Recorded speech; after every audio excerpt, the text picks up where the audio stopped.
Hi, everyone. Welcome to the masterclass on manifesting your pregnancy, your baby, or your child.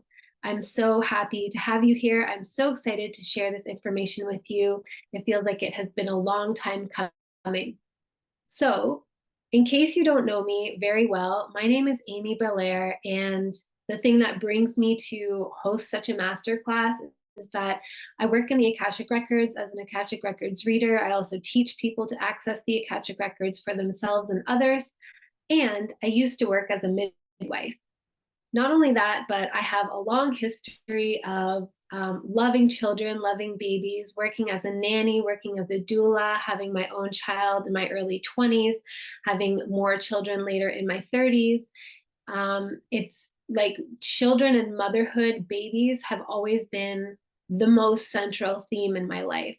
When I was 2 years old, I remember feeling really bummed out because I kind of had an abstract understanding of how long I would have to wait before I could have my first child, and just feeling sad about that.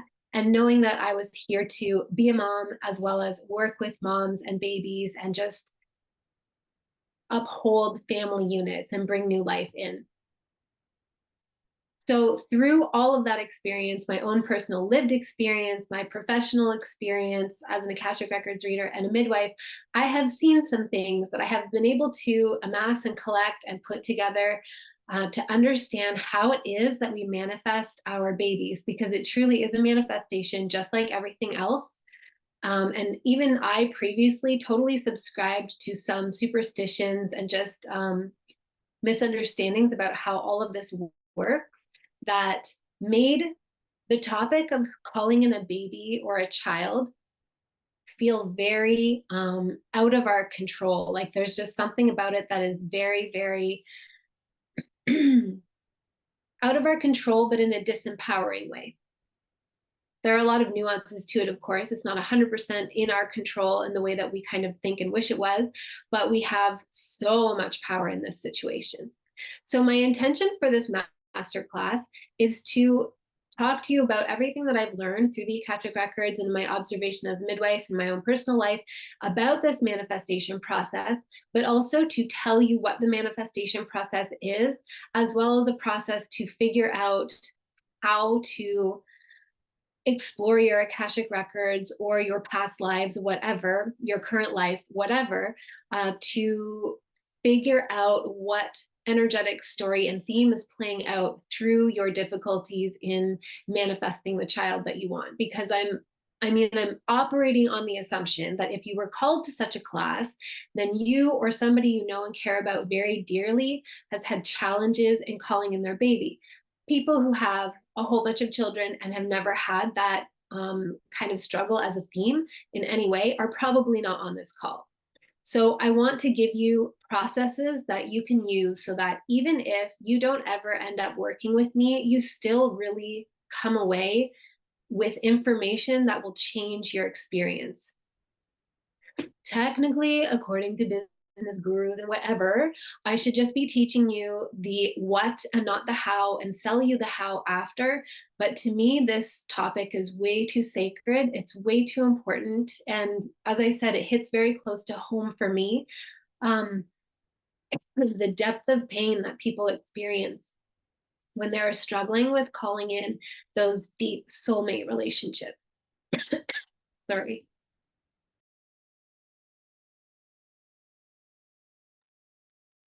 I have a lot of interesting throat chakra stuff happening this year.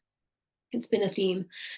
Anyhow, so that's my intention for this masterclass. And I also want to say that I'm structuring it around pregnancies, babies, and children because I really have not personally come across other people speaking about manifesting this topic in a way that feels like tangible and my apologies, tangible and useful. Like I've heard people talk about it, but it's kind of like vague, like it's like manifestation concepts just vaguely applied to pregnancy and babies, but there are specific energetics that play out in the topic of manifesting pregnancies and babies. So I really want to fill that gap and speak to it.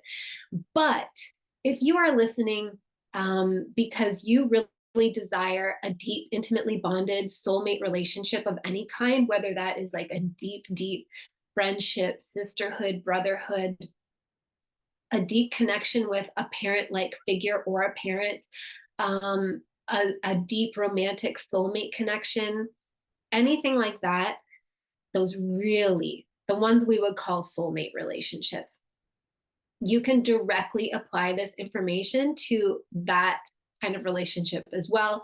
It is all very, very similar. The main difference being that we consider pregnancy a medical event and it's a very biological event. And I think that's why it trips us up a lot. It is kind of different from money. It is kind of different from love because there is like a biological, physiological component that feels mysterious. And I think that's where a lot of the feelings like we don't have control over the situation come from. So I guess I'll start out just by addressing that. My experience with seeing babies and children and pregnancies in the Akasha, as well as while I was working as a midwife.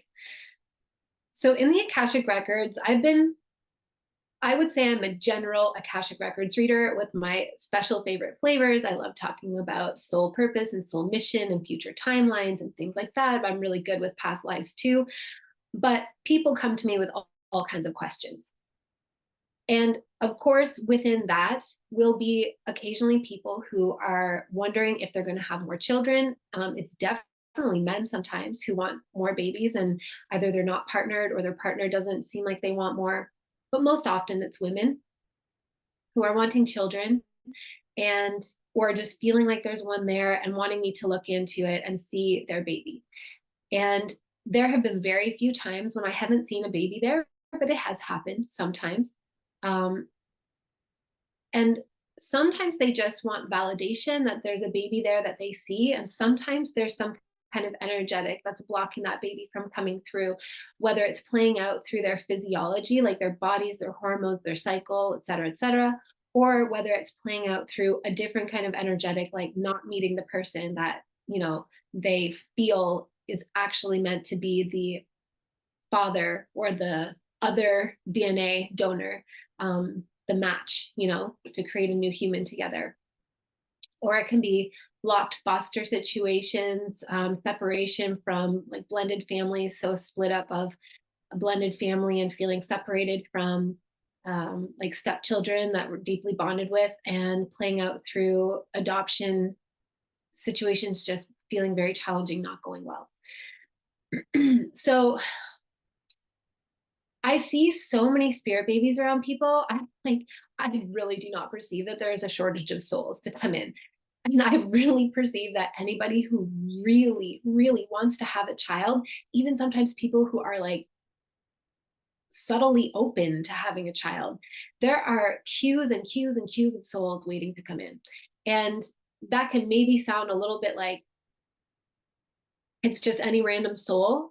Sometimes it can be like that, but it's like in your own Akashic history, in your own soulmate entanglement, there are queues and queues and queues of souls that you have known before that are waiting for an opportunity to come in. So it doesn't ever look to me like, I mean, like I can think right now of two people in all the like multiple hundreds of readings that I've done that I really didn't see a child there at all. And that was a relief to them. So I think that's super telling as well. And I started to work with people, not directly specifically to help them manifest their child, but like the opportunity would come up. And the information that came through was very targeted and very specific. It's not generally applicable information, but I've seen generally applicable patterns, which I'm going to share with you. And it made me aware that there are a lot of things that are happening when we're on a fertility journey that is challenging or a motherhood journey that is challenging. And then as a midwife, just to sort of like take away from the charge that's built up around medical diagnoses and prognoses and the perception of pregnancy as being very biological. It is biological, of course it's biological. But as a midwife, I saw the whole gamut. I saw pregnancies that happened while breastfeeding. I saw pregnancies that happened while on all manner of birth control. If you know somebody who is using the Mirena IUD as their like primary means of birth control, please let them know that it is not it is not trustworthy. I saw so many Mirena IUD pregnancies. I was doing a vaginal exam on a client who was in labor, and I pulled my hand out with her Mirena in my hand. Like, it is not, man, what I'm trying to say is that the things that the data that we're presented with is so freaking subjective. It's so subjective. It's delivered to us in a way where we feel like, oh my God, well, that's the facts, but it's not facts. It is at best a snapshot of human minds combined with computer minds trying to predict something that is so freaking magical that you could never possibly nail it down and express it in like percentages of likelihood ever. It's insane. It's insane that we even function in this paradigm. And it's so damaging because doctors, and I'm not trying to throw them under the bus, midwives as well, anybody, it can be a naturopathic doctor, a homeopathic doctor, anybody who has dedicated themselves to amassing a whole bunch of data and knowledge will have a bias. Even I have a bias. Like, very important as you listen to me that you don't abdicate any of your power to me at all. I don't want it. I can't use it. It's yours. But we end up amassing a bias that if we really have bought into the system, if we've drunk the Kool-Aid of the system of experts, then we think that we know more than the average person. We think we know how nature works. We think that we can predict and control things that we absolutely cannot, especially not through the means that are being offered through science. And I have nothing against science. It's just the way that we abdicate our power to it. And so people experience like, oh my gosh, the myth of advanced maternal age and all of our, like, we just have our shitty eggs left at the end. It's just our crappy ones, and it's super hard to get pregnant and your body's old and can't handle it. And I have seen natural pregnancies, not, fertility assisted pregnancies, fertility treatment assisted pregnancies, natural ones, well into women's mid late 40s. And granted, it was mostly coming from Amish and Mennonite populations. And by that age, they were up into the child number of like 10 to 15. So it definitely came with complications, but I don't think it had nearly as much to do with her age as it did the sheer number of babies that her body had gestated and birthed. So I just don't believe in any of that stuff. And some of the ways that I've helped people to get pregnant is just simply like discussing that and breaking it down.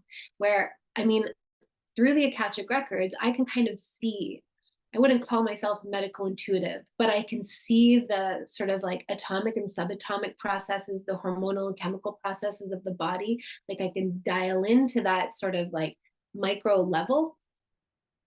They're so dynamic. They are so absolutely unpredictable, unknowable. We think we've got it right. And we are, I don't know. I mean, we kind of get it, but it's laughable. It's laughable the way that we think that we can understand and predict the mystery and the miracle of reproduction, just even on a physiological level. Never mind all of the energetics that are involved, the soulmate relationships, the emotions, everything. It's so freaking miraculous. But we do have a role to play. And I don't ever hear that talked about. I do hear a lot in the space when I'm looking about things that we can do to improve our health and physiology. So different diets, supplements we can take, types of exercise, reducing stress, all that kind of stuff to balance our hormones and be in our best physical health. And I believe in that so much. And I also have to say that obviously IVF works for some people. IUI works for some people. Different fertility treatments work. So I'm also definitely not trying to discourage anybody from pursuing any fertility treatment that feels correct for them on their journey. But I hope that the information that I share here is, it feels like a compliment, so that you're not, it's almost like if you only take the physiological approach, you're only building one glute.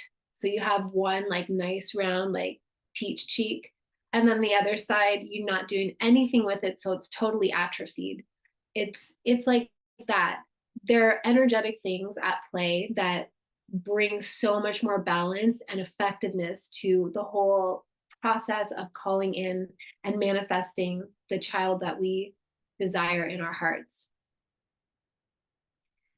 And I knew I was ready to talk about this and host a masterclass when I stumbled upon a video on YouTube that was recommended in my feed of a woman who, she had a channel that was vlogging her fertility journey. And I just happened to, like, in my YouTube queue or something like that, the video came on, and it was the video where she got her first ever positive pregnancy test. And I think I went and checked out her page or her channel, and I think she had a successful pregnancy and gave birth to a child that appears to be with her still.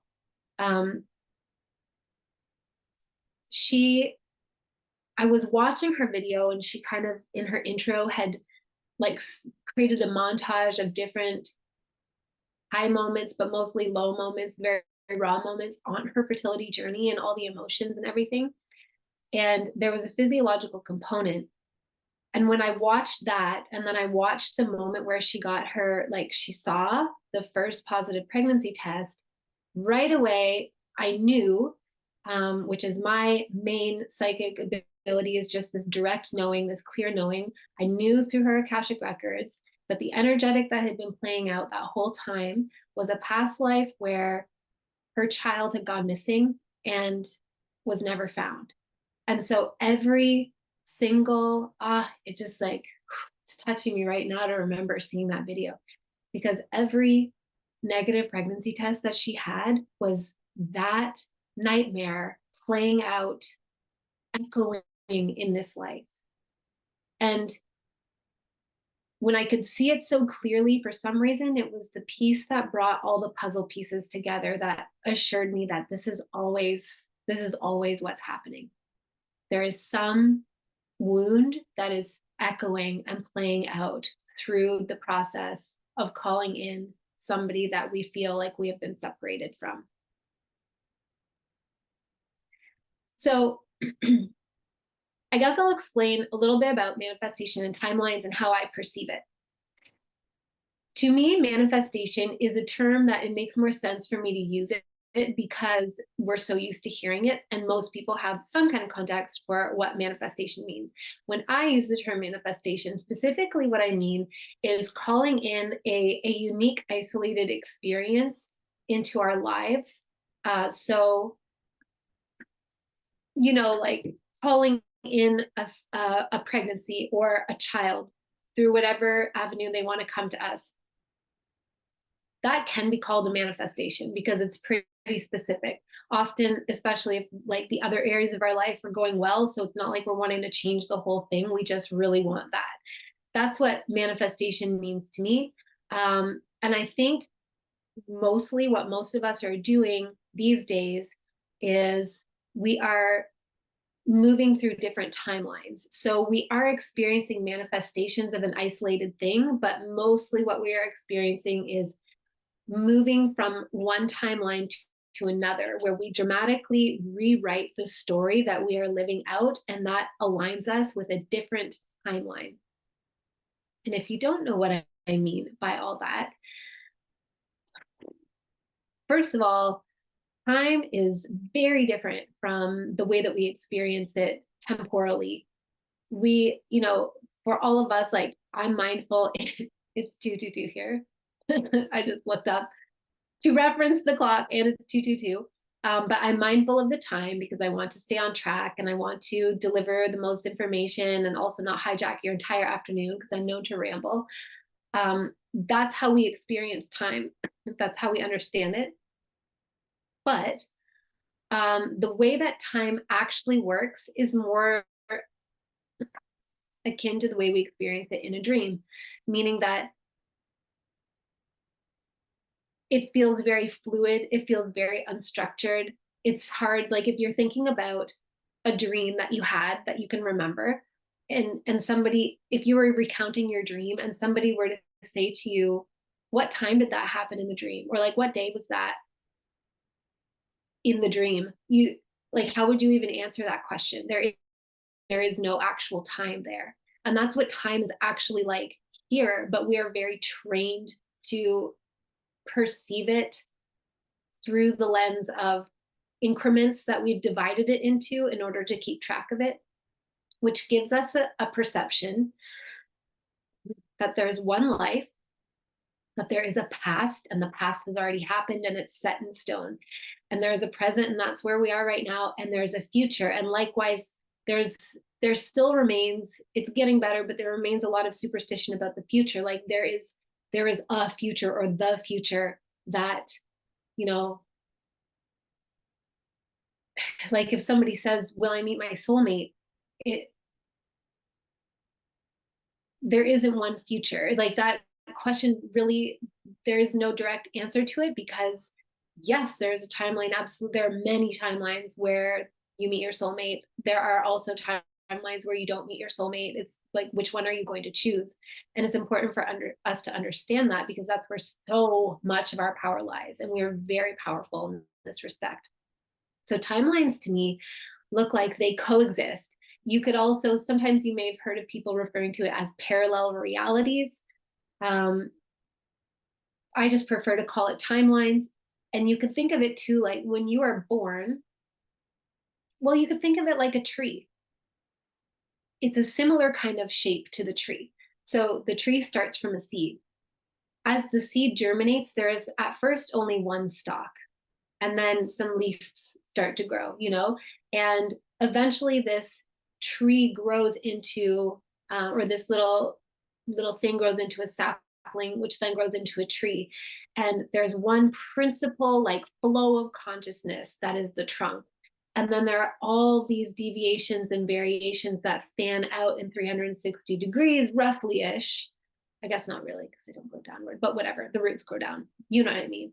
There's all these variations that grow out from these junction points where it could go one way or another. Like there's a branch off. Timelines are like that for us. For the most part, all of the timelines are already created. We do have some power over creating the timelines from our end, but for the most part, the timeline where you desire to have the thing that you want absolutely already exists. It is there. It is accessible to you. It's not something that you have to create from scratch here now. So even when I use the term manifesting your spirit baby, it's like, it's almost more like how to not manifest not ever getting your spirit or your baby, you know, not ever getting your pregnancy or your child or your baby, because that's really that is the distinction. That's what we want. It's already manifested. We already have the baby. It literally is already, I know it's so annoying to hear, like it's been so annoying to me so many times to hear manifestation people say it's done, it's already done, but because it is already done. So that timeline exists. There are innumerable variations of that timeline that are all equally accessible to you. There are likewise a variety of timelines where you don't get the baby.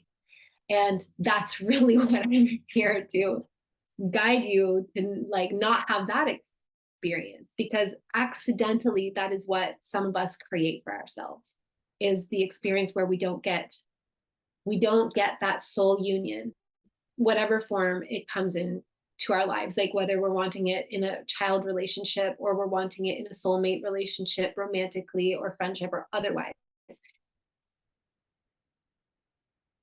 I want you to get that. And accidentally we tend to manifest the timeline that we're not getting that, because we don't remember how manifestation works. So Another distinction I want to make about timelines that I think is important is that they also, it's like, we access our different timelines according to the octave of consciousness that the timeline resonates at. So you can see it almost as like, I see it kind of vertically, and I see it in the rainbow, like the visible light spectrum. So from red to violet, the longest, densest, heaviest wavelength up to the shortest, quickest, fastest wavelength. And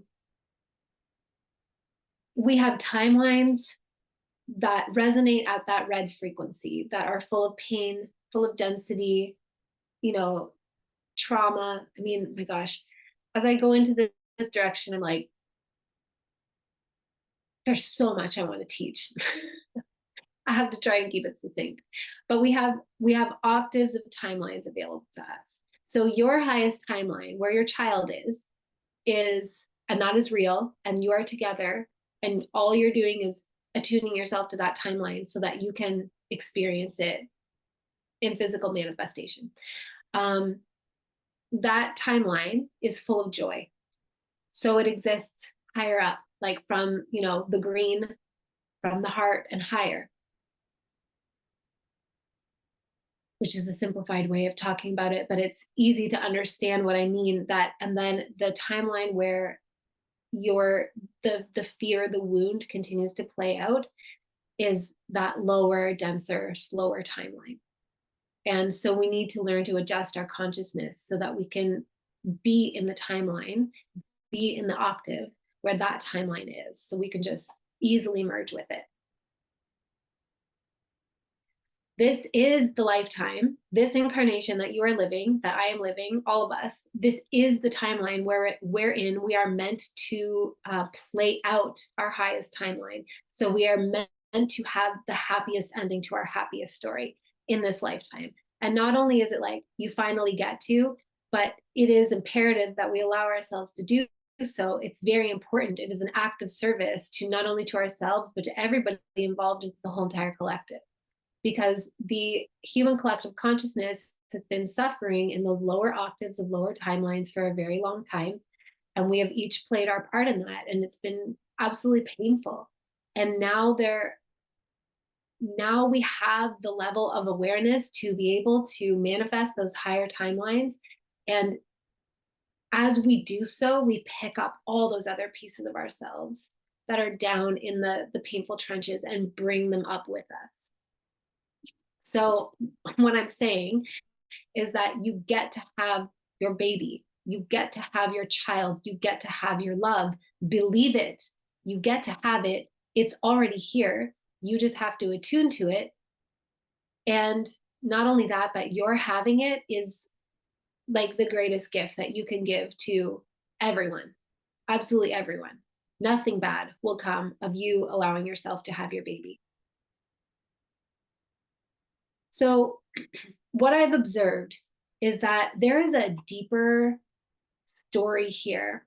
There is an energetic that needs to be seen and cleared from the Akashic field of whoever is feeling like they're having a hard time having their baby. We need to find the story and consciously play it out towards healing and resolution. So going back to that example of the woman whose YouTube video I saw, in that moment, I realized, like, oh my God, this is what's happening. This is what's happening for so many of us, is we have these deep Akashic pains. When I say Akashic pains, what I mean is that in past lifetimes, we have had experiences where we died and that pain was still fresh, like it had not been resolved. And so that pain isn't magically gone because we're in a different avatar and different incarnation right now. That pain is still there in our field, manifesting. That's what we're seeing, is we are seeing a manifestation of a residual pain that continues to be in our field. Sometimes it's from this life, absolutely 100%. And sometimes it is from this life and from a past life, meaning that It's from something in our Akashic records in our past lives that we can't consciously remember. Well, we haven't been able to consciously remember. We haven't put the pieces together. And it is probably playing out in this lifetime, including like we can trace it back to potentially a wound that started in this lifetime, but it's very possible that the actual origin point of that wound is in a past lifetime. So let me see if I can think of an example.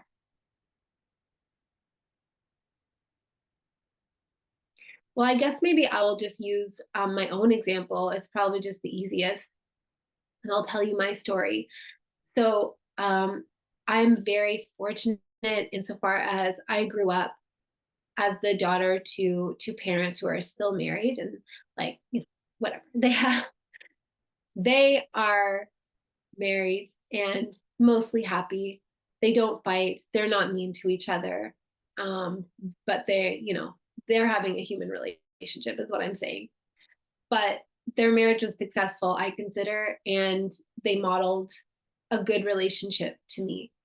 So that is what I saw. I saw people that were working together to raise a family, and they were committed to their family and their relationship, and they mostly didn't ever fight, and certainly not in front of us. So I felt safe in the perception of marriage from that perspective. I also had grandparents that were married. My sisters, who are younger than me, I have two sisters, we were all raised in the same household at the same time. Both of them, they never had relationship issues. So they both met their now spouses like fairly young, like late teens, early 20s, and then got married at some point in their 20s to that person. And they're having a successful marriage right now. For me, it was such a different story. So different. I had um I had very unhealthy relationships right from my very first boyfriend. My very first boyfriend, it was like, I don't know, I would call it like low key, like high school level abusive, like nothing physical, but just he wasn't nice. I was super, super doormat kind of stuff. Why? I don't know. Like it doesn't make sense in the context of this lifetime. I've had abusive twin flame relationships, like physical abuse, very unhealthy from both sides, like both of us being very just neither of us was the good guy, neither of us was the bad guy. And then I've had all kinds of relationships, and I'm currently married. I'm the mother to an 18 and a half year old son, and then a 7-year-old son who is in spirit, and a 5-year-old daughter and a 2-year-old son. And I'm really happily partnered with my person, Alex. But it took me a long time to meet him, a lot of messy relationship stuff and a lot of weird stuff around having babies. And even after I met him, it was weird. And I cannot, there is no origin point in this life. So you see the pattern echoing through my life, but there is no original wound. There's nothing to trace it back to. And it stumped me so much, and it made it very hard to work through because I couldn't see where it was coming from. So I was working on at the point where I eventually realized that I'm the common denominator and I have to figure my own shit out. Otherwise, the pattern is going to repeat forever. I was trying to work on it. I was working on it, but I couldn't seem to make real headway because the original wound was not in this life. It was not available to my conscious memory. So the way that I found that wound was because when I met my partner, Alex, I like to say our genetics recognized each other very quickly, and my ovaries were like, it's him, and his body was like, it's her. And very early in our relationship, we conceived our son, Killian. And that pregnancy was very challenging, and it ended up being high risk. He was born prematurely, and then he died when he was 20 days old. I won't go into the story in any greater depth here, but if you want to hear about it and you haven't heard about it, I share about it a lot on podcasts, especially other people's podcasts. And so you can go and check it out. But I share like a lot of really in-depth information about the experience. And that was kind of a nightmare for me. Well, it was absolutely a nightmare. It was literally my worst nightmare. My worst nightmare in my whole life was either to not be able to have a child or to like lose a child. And that's what played out in my life. But Killian was also a huge gift. He initiated me into the Akashic records. He blew my heart walls to smithereens. Like the heart walls that I had to protect myself just blasted away. And I was very tender and raw and had to piece myself back together. And of course, the grief journey was intense. But the part that I really want to share with you is that so my oldest son, Francis, was born when I was 23, and I had waited 11 years to have another child, wanting another child. Like as soon as I had Francis, I was like, I 100% want another child. I didn't want to get pregnant right away, but I knew I wanted more children. When I was in high school, I wanted 7 children. I would write their names down constantly all the time. And I had to wait 11 years of highs and lows in relationships, just messy relationship drama that I was participating in. Never even got pregnant, and wondered if I was like somehow infertile, because I was definitely not taking the most stringent precautions. And I finally met the person and I got pregnant, and he died. And it just triggered my deepest fears so intensely. I was so terrified that that would be my last experience of motherhood. It was so much for me to get my mind around.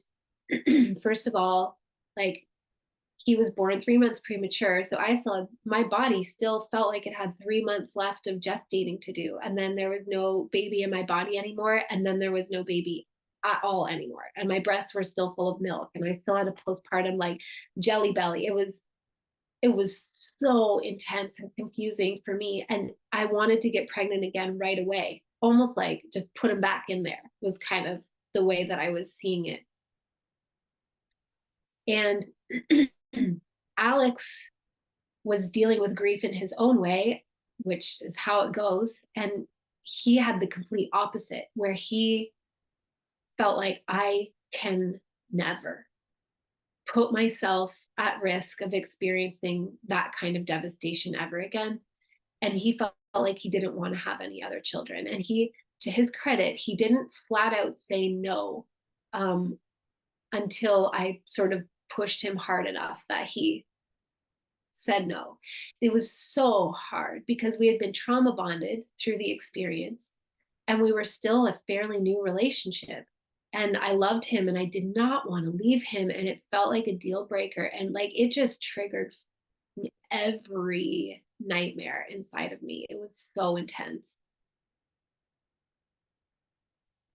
And I was so terrified that I would never have another child. And like that intense pain would be the last experience of motherhood that I embodied. I was so grateful for my living child. So grateful. But I was still grieving and heartbroken. And that was when I discovered the Akashic records, and I got a lot of healing around why Killian died. But again, that's something you can find on other podcasts. It's definitely worth listening to, but I just don't want to get too derailed on all this. And then B, in the Akashic records, that was where I started to try and understand what the issue was. Like, I was like, how am I manifesting this? Because one of the relationship patterns I also had was somehow I kept getting into relationships with men that didn't want children. It was so, but they would say, like, it's not like I was deliberately dating the bad boy that's a complete mess. That wasn't my pattern. My pattern was to date like viable options. But they would the way it would play out was I would feel baited and switched. I'm not saying that's what they were doing deliberately. I don't think that any of them were, but I felt baited and switched. I felt like while we were dating, oh, were they ever smitten with me? They just thought I was the height of loveliness and adorableness and all the things that I wanted, somebody to feel about me. And I'm sure I inspired in them a genuine but momentary feeling of, I want to lock this one down and start a family. So that would come out some point in the early dating phase.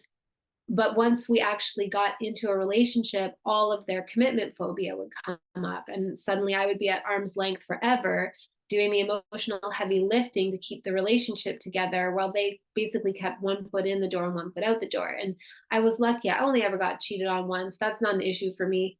That's not one of the ways that my wound plays out.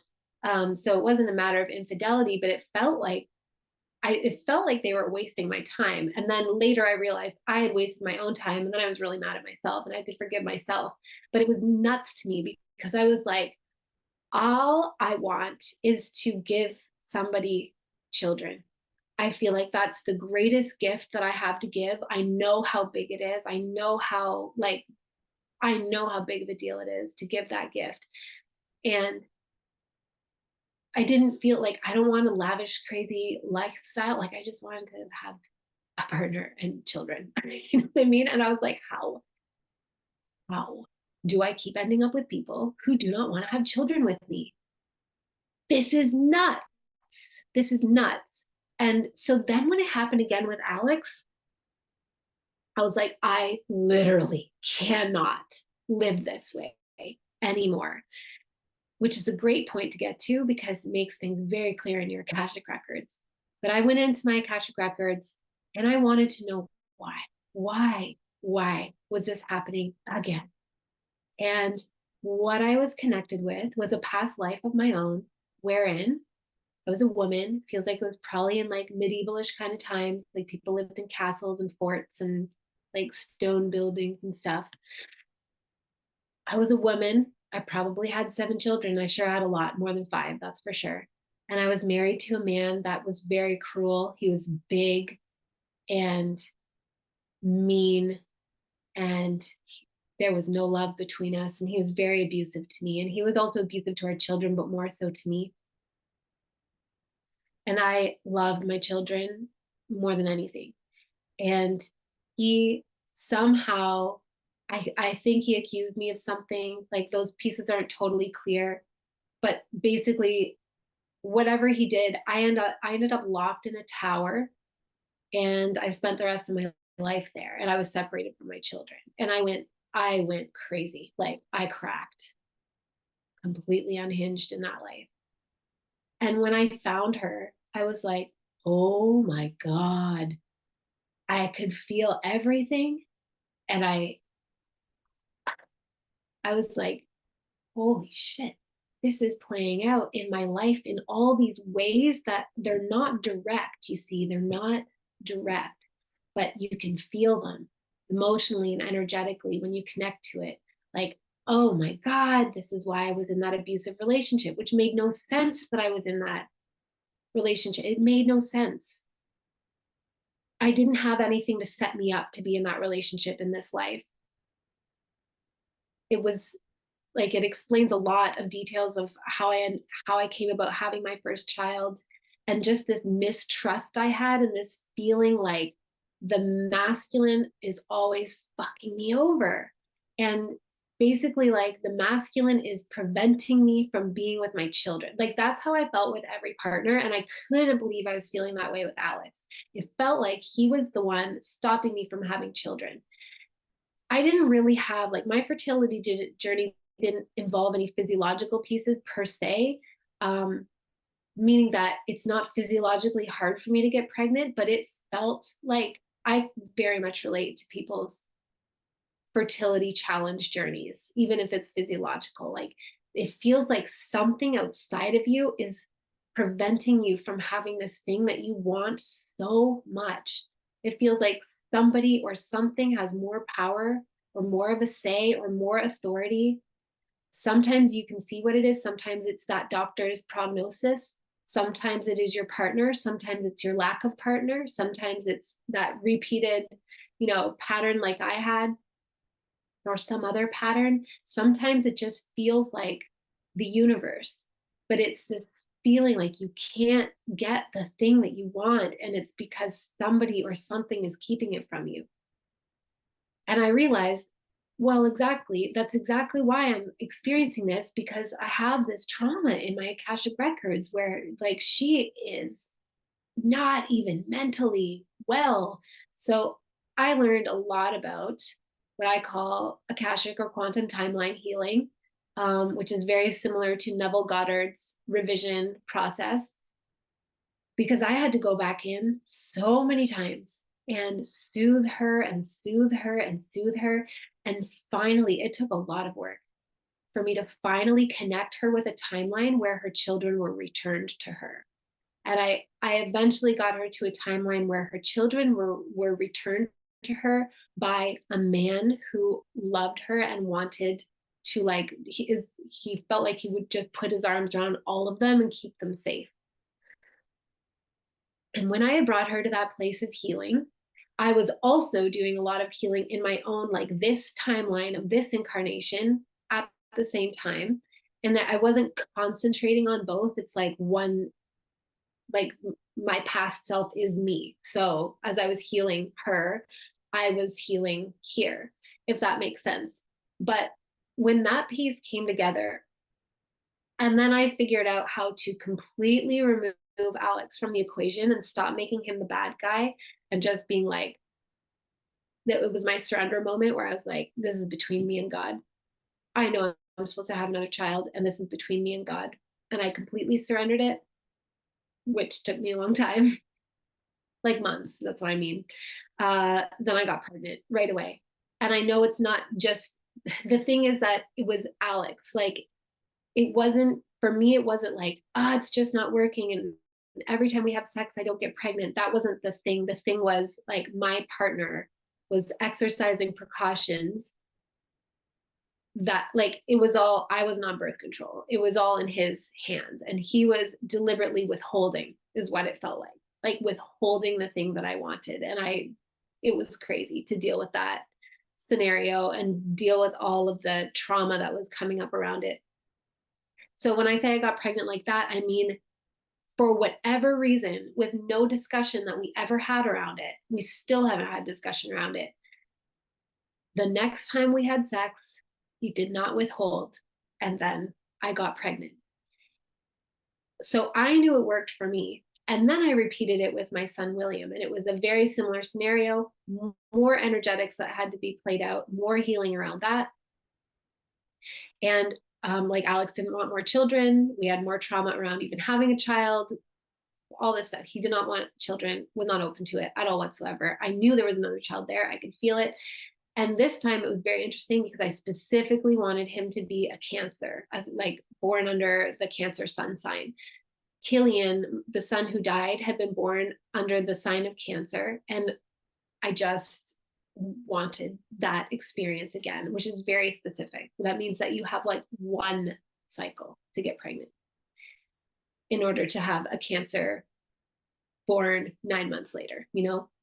And so I had to do a ton of work, and I did the exact same work, the exact same process. And this time it was a little bit easier. But again, it just, one day, Alex did not withhold, and I got pregnant. And we never even had a conversation. I didn't even bother broaching it with him within this pregnancy for William, because I knew that it's all an internal game. It has nothing to do with him at all whatsoever. Nothing. If it's meant to play out through him, it'll play out through him. If it's meant to play out some other way, it will. And I don't have to do anything to make it happen, apart from process the shit that is holding me in a timeline where it's not happening. So basically, what it feels like is, if you know the show Once Upon a Time, it used to be on ABC, I think, and it was about all these storybook characters, Little Red Riding Hood and Snow White and Prince Charming, etc. And the premise was that they had been living in storybook land, whatever, and the evil queen cast a spell upon all of the people of the land that took them to an alternate parallel reality where they all had amnesia, and they were living in a town called Storybrooke, but they couldn't remember each other. So they all had amnesia, but they still felt that, like, pull to each other. They still felt the remnants of the energetic dynamics that they had experienced in their previous life. And those were all playing out. It's really like that. Like, we have these past lives, we have these other stories that we perceive to be happening in the past, They aren't happening in the past. They just happen at a different point in the human greater story arc that we recognize as the past. But to that version, like the version of myself that was locked in that tower away from her children, oh, she is very much alive right now. It's just that my incarnation is in what we would consider the future from when her incarnation was. But to her, like her nightmare is still happening. To her, she's in the present moment. To me, I'm in the present moment. It's the same present moment, you know? So we have these stories that are playing out in our energy fields. And it's very, very hard to, if we can't see what they are, it's very hard to change the way the story plays out so that we can rise to those higher octaves of the timelines. Okay. I guess I'll share about how to manifest in a really quick nutshell. This is like general how to manifest / move to a different timeline, whatever, create the experience that you want to live out in your physical fleshly form. So first of all, get clear on what you want. Second of all, get clear on why you want it, which is very important, which I don't think a lot of people do. Sometimes I even skip it and then it slows everything down. Then I like to write it down. I mean, like number 1 and number 2, those you have to do both of those. Everything else I'm going to say is my process, and it doesn't have to happen in this like linear trajectory. But then I like to write it down. I like to write it down in a point form list, and then I like to take the time to like unravel it and unroll it and spread it out and dilate it and go into some of the details and write like a story. And for me, it's like a couple paragraphs. Then I like to say it out loud, like I'm declaring it. And my powerful voice is creating vibrations of declaration that start to alter the holographic matrix of reality, the holographic dream projection. And then I'm a very visual person, so I start to visualize it, but more importantly, I vibe with it. I feel it. I feel it as much as I can as being real. Because I'm a visual person, I'll put myself in little scenarios and I'll try to feel like if I'm, thinking about if I was manifesting a soulmate relationship, for example, I would feel myself brushing that person's lips and I would try to feel the breath on my thumb. But it's all in my imagination, but I'm feeling it that in that much rich detail. And then I start to talk to myself as though it's already done. And basically I get into a state where it is real and I practice it and build it up so much that I become convinced that it's totally real. And then I feel like it is, like I feel it internally, like internally I've achieved it. So I just therefore don't feel any stress about it anymore. Occasionally some stress will come up, but it's very easy to just go back to that state of the internal fulfillment. And then it manifests. That's how manifestation works. We do it all the time. There's a lot of value in working with things like vision boards or really curating a Pinterest board or curating your Instagram specifically to fill you with images that symbolically represent to you the feeling that you want to have, because it triggers your reticular activating system to start like populating your hologram with these things, right? And so it's just like a positive feedback loop. But no technique and no like vision board, whatever, those aren't the things that cause manifestation. Manifestation is something we're already doing 100% of the time, all the time, but we're doing it in accordance with our beliefs, or Neville Goddard calls it the law of assumption. It's like whatever you assume is going to happen is going to happen. And therein lies the thing. That's the thing, is that when we're living out these old stories in our Akashic records, these old wounds or former wounds, parallel wounds, whatever, we have assumptions then that are based around those wounds. Like my assumption was, and up until very recently still was. Like, I'm still working through this wound. I'm doing all this work as I prepare to present it to you. The assumption was, I can't trust the masculine. I can't trust the masculine. The masculine is going to threaten my connection with my children. It's even been playing out in my business because I perceive my business to be masculine. It's very intense. It's a deep, deep wound, a deep energetic. And because that is what I assume, even though I'm not consciously walking around thinking that all the time, I think actually I love men. And I've been very lucky. I have a great dad, great grandparents, beautiful sons, a wonderful partner, like a lot of awesome guy friends, great brothers-in-law. Like, I have so much evidence that men are awesome in my life. So on a conscious level, that's not my program at all. Consciously, I think men are the shit, truly. Subconsciously, I have an assumption that I'm very threatened by the divine masculine, or the masculine, not the divine masculine, the wounded masculine. And therefore, that is playing out in my deeper, most important areas of my life. So we're already manifesting. And that's why ultimately I'm saying, like, you don't really need to do anything to manifest your highest timeline. Mostly what I want to guide you to is how to not manifest the lower timelines that perpetuate your suffering and your pain. So that's how to manifest in a nutshell. It's very, very easy. It's just the challenge is bringing constant consciousness to it without like strangling it, you know? So basically, the most important component of manifestation, I mean, feel free to skip all of what I said. You don't have to do it any of the way that I do it. But the most important thing that I have observed in my experience, and I've manifested so many things, including pregnancies, and helped other people manifest, bringing the children that they want into their life through pregnancies, adoption, etc. The most important thing is creating the feeling inside of yourself and making that feeling as real as possible. And that is not delusional. It's easy to kind of, and it's easy and it's cute to say that it's like being delusional, but it's not.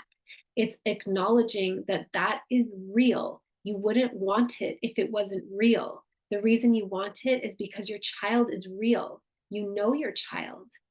You know them. They're real. Let them be real. Notice the places that you're guarding yourself from letting them be real because you're afraid that they're not real and so they won't come. And choose to let them be more real.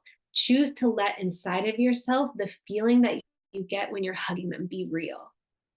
More and more and more real. The more real you make it inside of yourself, that it has to, it's like basically that is you detecting that timeline and shifting yourself to it. You're moving to it, moving to it, moving to it, moving to it until you finally sync right up with it, and then it manifests in your life. That's all you have to do. That's all you have to do. The tall order is believing in it. And it's a tall order because we have this incredible pain that we're carrying around. The mother wound, the feminine wound, the mama toto wound, like the divine feminine, divine masculine wound, these wounds are primal and they're so deep and they're so compounded.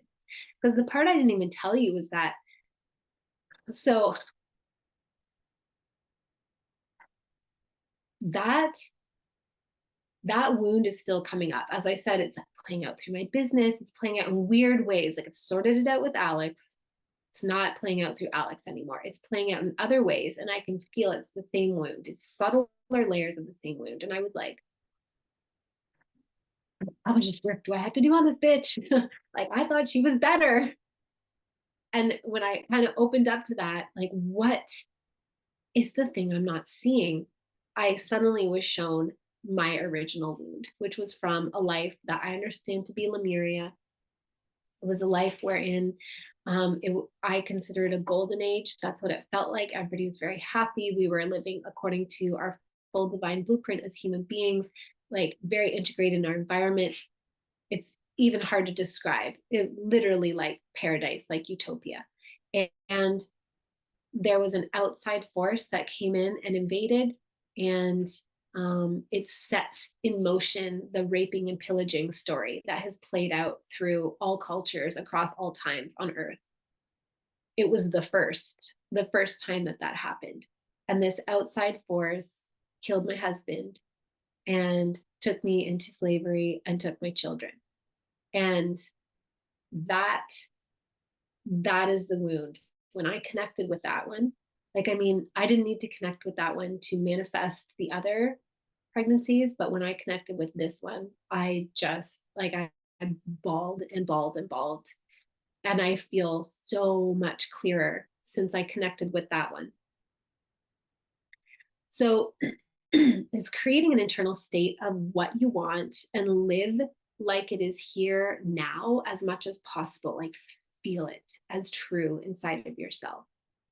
Never mind what is manifesting in the 3D to the extent that you are able. But of course, we're all going to get triggered because that's what I'm talking about. There's a process here where these layers of pain are coming up to be seen. This wound is coming up to be resolved so that we could choose the highest timeline. So use every trigger to your advantage. Let it work for you as a locator that targets the pain that needs to be released now. So as you have, like, if you're somebody, for example, that if you struggle with seeing the negative pregnancy test all the time, or if you struggle with your period coming, like, figure out what your trigger pattern is, your big trigger, and let it work for you. It's so hard when it happens repeatedly, but it doesn't have to happen forever. There's something in there that needs to be seen and worked out. There is like a depth of pain that has to be released, a charge that has to be released so that it's no longer drawing manifestations into it. It's like the charge of that wound is so big, so powerful that it's electromagnetically like calling particles into it that then manifest in your physical life as an expression, an echo of that initial trauma, that initial wound. So use every trigger to your advantage. I do want to say too that repeated miscarriages, I've noticed in the Akashic records, and this can apply, I think, for disappointments of any kind. So just like I said, negative pregnancy tests, failed adoptions, like any of those kind of things, disappointments around heartbreak, but especially miscarriages. These souls that are coming in are very high vibrational souls right now, very high. Like they are beyond the ultraviolet, like they're beyond the visible light spectrum. The souls that are waiting to come in, and they are raising the collective consciousness. However, in order to come in and be here, it's like they're having to come in and dig up and excavate a lot of the density that resides in our bodies. So in particular, I see it with miscarriages, that sometimes repeated miscarriages are basically like this soul is coming in to be with you briefly and then go and take a bunch of density with it. And then it's going to come back in again and take another round. And it's like clearing, etherically clearing out your womb, but also clearing out your chakras and your energy field and your consciousness if you can work with it. And I don't say this, like, it is not lost on me, the unbelievable pain. And I'm also not trying to speak any kind of prophecy over anyone that like it's going to take a long time. It's going to involve a ton of miscarriages. I don't think it has to be as hard of a process as it is for us. Even if we are doing a lot of healing a lot of density, I think the reason it's so long and it's so hard for so many of us, and why people do appear to manifest failure, is because they don't know what's in their Akashic field. So they're not actually able to work with the energetic that is wanting to be cleared out and resolved. So they're almost like working against themselves, fighting against their own experience. And progress isn't made. So I just want to address the realities of what people encounter. Like, I also don't want to come across like it's all rainbows and fairy dust and unicorns. And if you just manifest it, you'll never experience any pain ever again. And you'll never, you won't, like, boom, you'll have a positive pregnancy test on your next cycle and, the nightmare will be over. I also don't want to set anybody up to think that I'm saying that. I'm not a snake oil salesman. I do not want to be perceived as a charlatan. It's somewhere in between. It's like the process will be what it is. And the more you can lean into it and cooperate with it and be alchemized by it and alchemize the story through it, the faster it will go. But of course, like, speed is a subjective perception, right? Like, those aren't promises anybody can deliver. Doctors, intuitives, no one. But also, it doesn't have to involve, like, it doesn't have to be a slog through, grief hell, basically, forever. It'll take as long as it takes, and it doesn't have to take as long as I think we fear it has to take. So,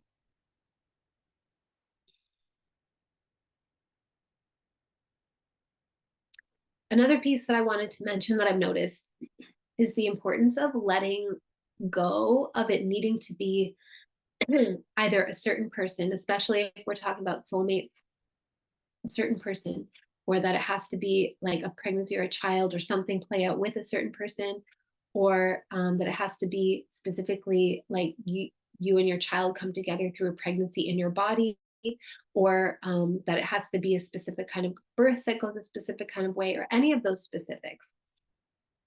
We have to let go of that, but not because it can't happen. Because the fact that I manifested William being a Cancer is like, it absolutely can happen. It 100% can happen in the specific way that you want it to.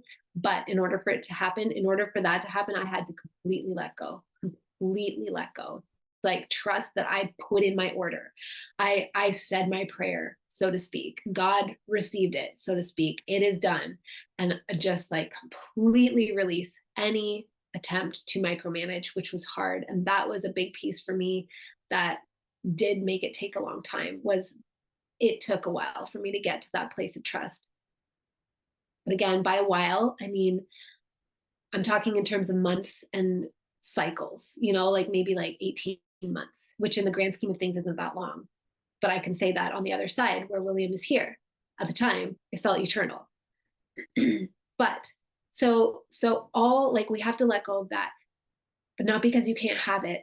It's coming from a place of understanding that all micromanaging, all anxiety, all obsession, and all stress needs to be explored, neutralized, and calmed, because it comes from that wound, it comes from the Akashic wound or compound of wounds. It absolutely can happen the way that you want it to. So the conversation, as I said, isn't about letting it go because you can't have it that way. The conversation is about being open to exploring and truly understanding why you feel that you need to have it be that way. What is the anxiety? What is the grief? What is the fear around it? So, like, if you feel that it needs to happen by a certain age, or it needs to happen by a certain date, or it needs to happen with this person, or whatever, or it needs to be a pregnancy, like in a baby that comes to you through your body, you have to go into and explore what the or else is that is inferred by that level of, like, need around that. It's like a level of desperation. And again, I want to say, like, it's valid. Also in the Akashic records, I've seen no shortage. Like, I so appreciate the amount of suffering that women have experienced, the amount of babies that have been lost, babies that have died, couples separated, families separated, birth trauma. Like, there's so much in there. So none of this is also, like, none of it is a character default on your part. Basically, what it feels like to me is we signed up for it. which you can take that and make of it what you want. Like, again, I don't want you to abdicate any power to me. If that doesn't resonate with you, you don't have to take that on. But the way I perceive it is like, there just is a lot of trauma in the collective Akashic human like consciousness field. There's a lot. There is no, like, it just has to be processed. It's kind of like having your house be like full of stuff like a hoarder. Like, you can't, either you have to burn the whole thing down and hope you get the insurance money, or you have to clean it out. That's the only way forward. There's no other way. And that is true for all of us in the collective human consciousness. As we ascend in our consciousness, we don't ascend and leave behind all the pain. Like I said, around, this is the lifetime where you get to live your highest timeline. The reason is because we go down into those dark, painful ones, and we pull everything, everyone, all the fragments of ourselves up with it. And for us, we have just signed up for it to come through the mother wound. Or if you are listening and you are a male, the father wound. I'm tailoring this a lot around pregnancy because I know it's specifically tricky, but this is 100% applicable if you're a male and you desire to have children. You have your own energetic that is going on. It's the exact same thing. It's just you don't have a womb. That's the only difference. But it's a very negligible difference because the energetics are all similar. It's a separation wound, a grief wound, pain, anger, something traumatic that needs to get played out. So when you identify like what the or else is, like, I need it to be a pregnancy that happens through my body.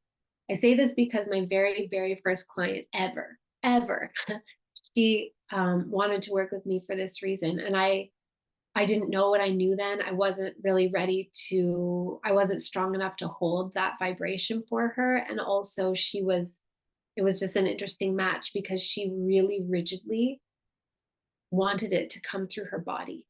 And it's not that I think it couldn't have come through her body, but that rigidity was making it so like I want to say like it couldn't fit, but that's not actually accurate. Like her insistence on it being that way was actually an indication that there was a pain that she was refusing to look at. And that pain was full of a charge that was keeping her tethered to a lower octave timeline. If she had gone in and looked at this and been like, does it have to come through my body? Why? What am I afraid of? What's behind that, feeling of desperation in myself that it goes that way? And then soften it from there. If she had done that, then there probably would have opened up like some kind of pathway for her to ultimately have what she wanted, move up to those higher octave timelines, but because so much of her power was in that thing she didn't want to look at, then it kept her down in a timeline where it just wasn't manifesting. So we just have to be willing to look at it and be really, really honest with ourselves. Like, why does it have to be that way? Why does my mind think it has to be that way?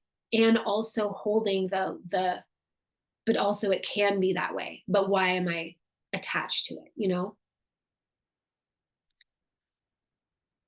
And then I want to share with you finally a process on how to locate these triggers, because I realize I'm talking a lot about the Akashic records. That's what I do. That's ultimately what I'm here to invite you into if it feels aligned. But I also, as I said at the beginning, like, I really am not here to tell you the how and just be another person that tells you that it's possible to have your baby and then basically like F's off and tells you that, or tells you the what, but tells you that the how is hidden behind a paywall and just leaves you like, I just can't do that. I can't do that to people. To lift their hopes up and be like, I'm finally going to find the piece, like how I can do this. And then just drop them again and be like, only if you give me money. So maybe you're not an Akashic Records reader. That's okay. I got you. I'm going to tell you how to work with the wound, that the energetic that needs to get worked through so that you can move to those higher octave timelines. so that the manifestation process works, so that you manifest the timeline that you want. So the first thing, as I said before, is like locating your big trigger or your big triggers. For me, as an example, um, partly, I mean, I definitely was triggered by my period after I lost Killian. It does, it still triggers me. It truly does. It truly does. And I continue to work on it, but I don't think it was my big trigger because I also feel very positively about my period. And I feel like a lot of gratitude that I have a period, that I have fertility, that like, that's how I see it now. My big trigger was around having my chosen partner withhold from me. And the way it made me feel was specifically like, you are not choosing me and you are rejecting the gift that I'm offering you. I am not seen. And also, you are keeping me from my highest joy. Like you have control over me. That was the big one. That was the really big one. There are other smaller triggers that I've located and worked through as well, but I'll just for simplicity, I'll say like find your big one. Start with your big one. Is the easiest one to see because it's the one we fear the most. And then even before you're triggered, if you're able to locate it, ask yourself how it feels. Like describe it like I did, but in even more detail. Describe like the nuances of how you feel. Talk to yourself about it. When you have those like dramatic ugly cries in the mirror and you're talking to yourself and having like a conversation with the person that's breaking your heart or whatever, like have that moment with yourself where you let yourself feel it and go all the way in and describe it in all of its subtlety and its nuances. If you're not in a triggered place, then maybe you don't need to cry, but still go in and feel it. But when it gets triggered, like take advantage of that. It's like a door is open, a door that's like, the treasure is here. It's buried in this terrible feeling, and we're like, oh God, all I see is the terrible feeling. And we just want to stay away from it, or we like white knuckle it, or we try and distract ourselves. Like a lot of the advice I see online in the sort of conversations about getting pregnant is dealing with your feelings in this life as they come up. And it's a lot of good advice, but it doesn't touch this deep. It's stuff that's like, find the joy in your life and take up a hobby and basically like distract yourself so you're not thinking about it all the time. And that is, I mean, that is essential for our mental health. Absolutely 100%. We have to find the joy in our lives. Totally. Find all the beauty, have fun, feel gratitude for the things that we have because we have so much. And we have to have other things that we are thinking about. That's essential. But there's a deeper layer that like don't white knuckle your way through those triggers, just like getting them to pass. Go into it and describe it to yourself, what is in there. Now, ask yourself what story is playing out. And you don't even need to know how to access the Akashic records to get this information.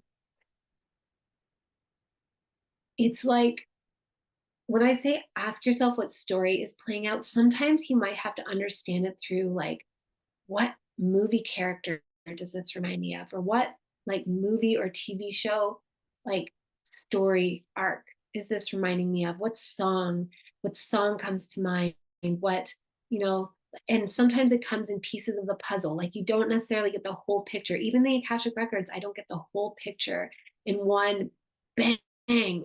Like I get it in layers, especially for my own stuff. It's almost like my psyche can only see so much at a time. It can only handle so much. It has to process a layer and then go down to the next layer. So it's just like letting your mind communicate with you, your imagination communicate with you through symbols and other like sort of frames of reference that you have in your life to communicate to you what story is playing out. And don't worry about getting it right or wrong. Like, don't worry if you're actually getting a past life or not. I mean, That's just not unnecessary. It's not necessary to know. Just let the story flesh itself out. And if you feel compelled to sit and write the story and it almost feels like you're making it up, do it. It doesn't matter. It's an exercise that's going to reveal to you what you are working through. And I'll say this too, that absolutely we can manifest our children without working through all of this. 100%. The only thing is that it'll continue to play out. So you still won't be on the highest timeline. An example would be like, if we're talking about soulmate romantic partnerships, like you can for sure manifest your soulmate romantic partner, like the one, even if you haven't worked through the actual wound that is in there that has been holding that person out of your life for so long. But the thing is, that wound is going to play out in your romantic dynamic and make your relationship more strained than it has to be. And the same is true of our children. If we don't become aware of these wounds and at least willing to like regularly take inventory of them and like work through them as they come up, it will play out in a way that creates tension between ourselves and our children. And I don't think that's really what anybody wants. Like when we're wanting a child, we're not wanting a child so that we can have a strained relationship with them for our entire lives. We're imagining that we have this beautiful bonded closeness. And that is available no matter who your child is, no matter who you are, if you have a willingness to go in and see those energetics that are playing out. But don't worry about getting it right or wrong. Don't worry if it's an actual past life or not. Look at it like dream interpretation. So, like I said, your subconscious is communicating with you through story and symbol. And your conscious mind is now taking it and sort of decoding it, analyzing it, and understanding like, oh, I see the pattern. This is how this is playing out in my life. So if you sit down with a pen and paper and you write out a whole story and you think you're just totally making it up, you're like, I think this is past life. I think I'm just making this up. It doesn't matter. It's the energetic that matters. It's the energetic that is being seen and articulated and integrated within you. And then, yeah, just ask yourself, like, what is the energetic pattern that's playing out? And what is the true wound? So, for example, in talking about my own stuff, like the pattern that was playing out was being in relationships with men that did not want to have kids with me. Even though I was so clear, always, like right off the bat, like I want children. Nuts. That's the way the pattern was playing out. But the true wound underneath it that took me quite a while to find was like the wound of like, you trick me, you take my children away, or you withhold them from me. That was the wound. So there is a little bit of a difference. And then now ask yourself, like, what is true about that scenario? What feels true? And it's like, what feels true to you? So it feels true because it brings up an emotional response, but it doesn't mean it's the truth, the capital T truth. It's what feels true. So if it feels true that you're never chosen, you're always overlooked, it'll bring up an emotional response. Then you ask yourself, what is actually true? Like, is that the truth objectively, now and forever, etched into stone by the hand of God, God's self?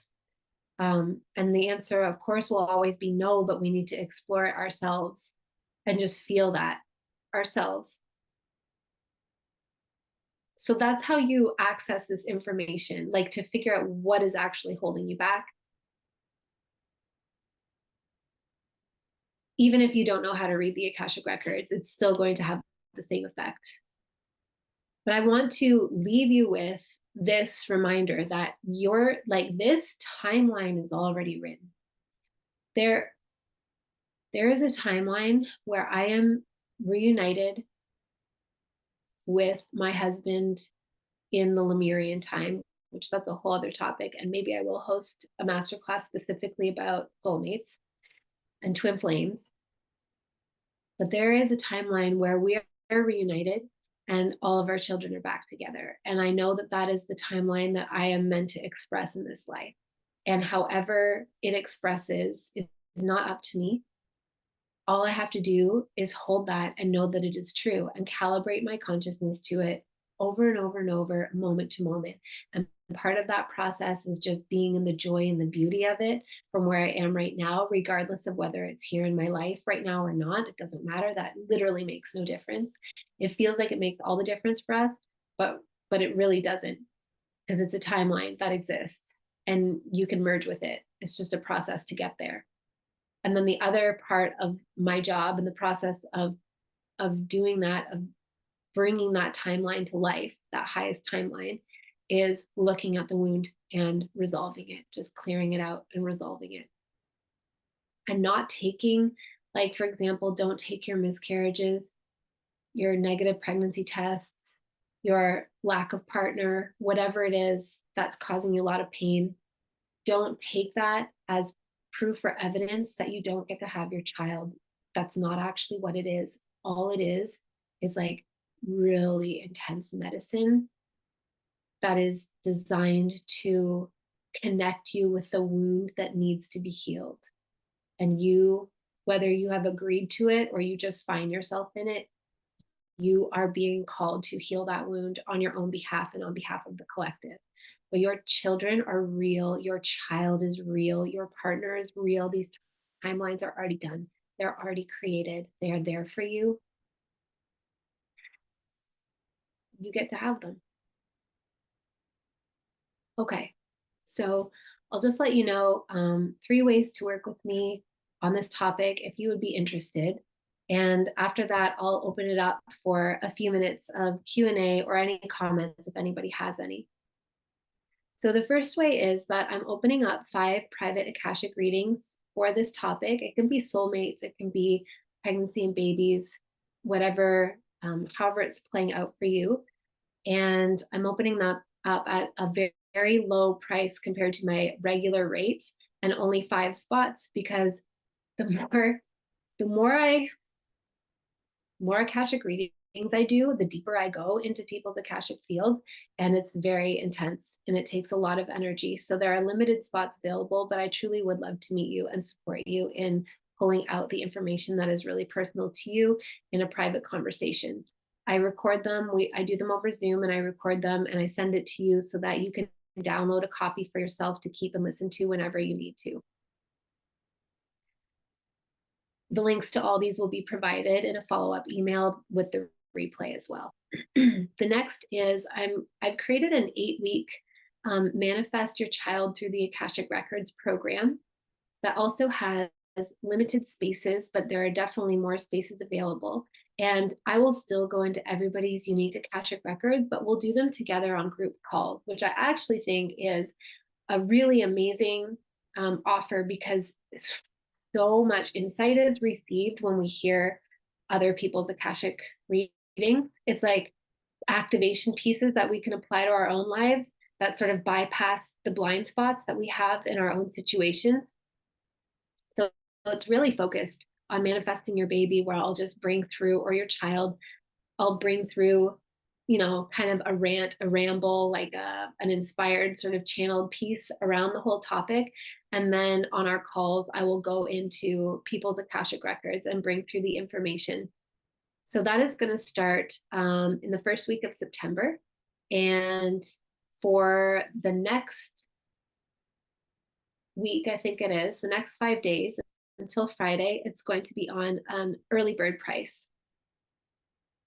And then finally, if you want to learn how to read the Akashic records, which I highly recommend, whether you do it through me or just learning it on your own, so that you can get your own confirmation and validation, your own information, it's truly life-changing, then I have a program called Into the Akasha, wherein I not only teach people how to access the Akashic records, but I also host live calls where we go into the Akashic records and practice it together, so that you don't learn the how and then have no idea how to implement it.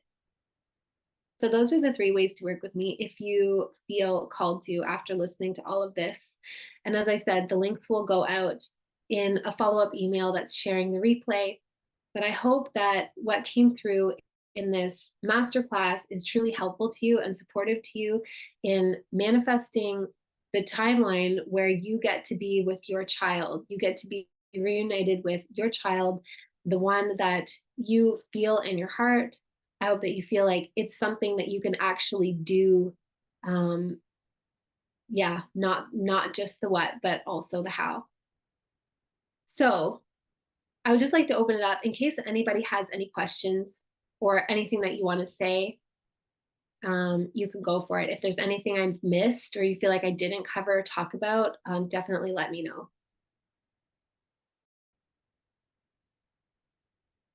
Hi, Amy. Hi, Amanda. I just wanted to hop on and say that that was absolutely amazing. And yeah, you spoke into you spoke into me very deeply. And I really appreciate that you shared your personal story. And as you were speaking, I was able to connect with a lot of my own wounds and triggers. Um, anyway, so I really just wanted to say thank you. Truly, truly powerful. And I'm grateful that you're doing what you're doing right now with this. This is excellent. So, and I appreciate your like your passion, I guess your passion for speaking into what can be and what is. And that's sometimes what we need to hear when we're at that stage of uncertainty in our lives. So it feels very this is like a compassionate anger kind of passion that you can stir up and evoke, and it's really powerful. So thank you. Oh, thank you, Amanda. I'm so thankful that you're here, and just thank you for letting me know that this was um, that the information resonates at all. Because of course, there's a part of me that's like, does everybody know this already? And this just sounds like, duh, Amy. But yeah, thank you for that so much. Does anybody else have any questions or anything that you want to say? You can type it or you can speak it. And like I said, if there's anything that I didn't address, like any scenario that feels really personal to you, and you're like, I don't get how to move through that, please feel free to share it. Hi, Amy. Hi, Magda. Hi, that was so incredible. Thank you so much for sharing. So powerful, and it landed so deeply. Like, gosh, it was amazing. Thank you. I really struggle with like keeping up at this point of hope to not only manifest my soulmate, and I know I've shared during our session what I was going through, and now it's like all over. I'm so ready. I can feel he's coming, but it's not happening. And I know like the pressure that I'm feeling right now is like I'm 35 years old, and I'm thinking in my head, by the time I meet him and we get to know each other and everything will happen, like we can start, talking about having a child, which I would love to have. I feel like it's gonna be such a long time. And I love when you were talking about the timeline and how to shift and how everything can happen like super quickly. But how can you keep up this faith that the person is there and is still on the cards for you to, like, for me to be pregnant and have a baby, which would be an absolute dream. That's all I want, but it hasn't manifested yet. And I always attract, the partners that are misaligned. So how can you keep up the faith? Yeah, totally. That's a really great question. And I literally experienced this. So with Alex, I broke out of that pattern that I was in, and I manifested him, but I manifested him. This is where I really cracked the code for myself on manifestation by creating an imaginary boyfriend, because I was like, I don't want to date anymore. Like, I can't handle my own drama. I'm just done. So I created an imaginary boyfriend, and he was so real. Like, I mean, like real. And then about 3 months later, I met Alex, and I wasn't expecting to at all. And I wasn't even trying to manifest a child. That I felt like I had given up on, because I had kind of given up on meeting a partner. And with it, like, truthfully, so he and I met in November. 2 months later, I was pregnant. And it, I was shocked. I was shocked in hindsight because I was like, wow, when you're manifesting, it goes so fast. It doesn't take that long route that we always think, that there has to be a courtship, take a year to date and get to know each other. And then maybe you get engaged and then maybe you get pregnant. And you know what I mean? It doesn't go in that order. And then the other thing too is I perceive that this time pressure on us because of all our shitty eggs when we're old and our like old decrepit bodies is, um, I don't know if that's a false matrix thing or not, or if it's literally just science doing its science thing, but I I don't perceive that as a factor either. Like there are a lot of women, again, I don't know if I'm just supposed to start working with pregnancy again or what's happening, but YouTube keeps giving me these like different shorts and different videos. I've seen so many shorts of women getting pregnant in their mid 40s. Like they're like surprise, natural, it's not IVF. They're just like, "Oh, I'm pregnant."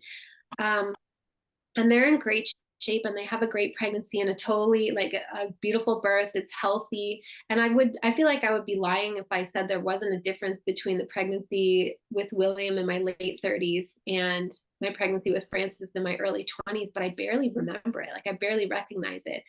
So I do think there's some truth to the fact that when we're young, our bodies regenerate very quickly. And so there is like a degree of it being ideal, an ideal time to have babies, but I just don't see the same time pressure. I don't feel like it's true. And I used to feel that all the time. And I know so many women do. So it's kind of, to me, it's like just calling the bluff, calling the bullshit of the messages that we receive that, like, who are they serving? They're not serving us. The ideas of how it has to go and how much time it takes. Oh, Amanda, you have to go. Thank you for joining. Thank you. Does that help at all? Yes, that's amazing. So after our last session, I've named him Michael, and I can feel the energy. And this might be so cheesy, but when I go to bed, sometimes I'm just laying down and on one side of the bed and just say like out loud, "Good night, Michael," just to literally feel into the energy. So maybe that'll be helpful. But thank you so much. Your answer was amazing, and the masterclass was amazing. Thank you. Thank Yay, you. thanks, Magda. Thank you. And yeah, I used to, mine was named Paul, my imaginary boyfriend, and I used to spoon with him at night. So it's like, and then I manifested him. Like, I don't know, it's totally worth it. Okay, I'm gonna do it tonight. Thanks. Does anybody else have any questions or anything? Hi, Amy. Sorry, I can't figure out my my camera on my phone, unfortunately, but I hope you can hear me. Hi, I just wanted to say thank you as well. I really do love listening to you.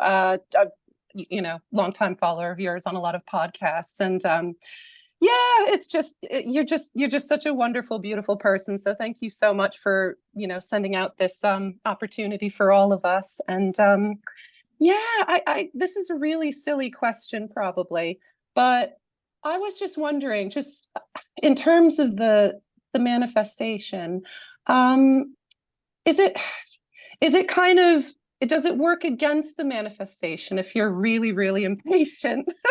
Because I kind of I kind of feel like I have started sort of clearing out a lot of like trigger, not triggers, but just sort of almost just negative thinking and trying to be a bit more, you know, just almost like focusing on the positive and that sort of thing. And I feel like I'm just super impatient to have kids. And I feel like that might almost be stressing me out a bit more, if that makes sense.